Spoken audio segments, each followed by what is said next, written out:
How's that sound? Good. Like music to my ears. It's been a great ride. I've really enjoyed my time with the Capitals. I love the Caps. From winning the Stanley Cup, which was certainly the highlight, and getting the ring and marching in the parade, and then being able to perform at the Winter Classic in front of 50,000 fans. And actually all the friends I've made, through the years, both working at the arena and working, in the fans. I just wonder what your reactions are to the reaction. Actually, I am blown away. I'm just very, I'm flabbergasted. I'm gratified, and I'm also very humbled by it as well. Kind of go through your day-to-day routine, and you don't really realize how many people actually cared about it.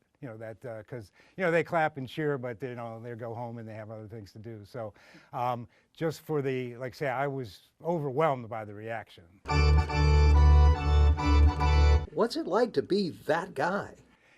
It's been a great experience. It's something I've been doing. I've done it for so long, for 22 years. You kind of get inured to it, I guess. You're not used to people actually noticing it that much. But I mean, some of the greatest feelings is like doing a Let's Go Caps or a CAPS, in the third period of a tie game when everything's on the line and the whole stadium gets up and cheers and chants and that kind of thing.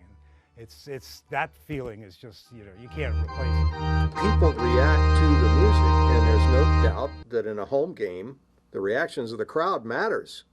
Yeah. I agree. Maybe you've been responsible for some wins. I'd like to think that, So I was actually quite happy that I got a tweet from Tom Wilson that he enjoyed the organ music and made him feel like it was a home game. So, just the fact that a player noticed that, I thought was really something. I was pretty amazed by that. So.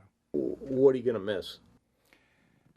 Well, the fans. And watching the games, because it's a great time. And actually, I'm going to miss my friends, Wes Johnson and Byron and Jordan, DJs, and Ian, and the whole production team basically. And I got a lot of friends in the press box and off ice officials and things like that.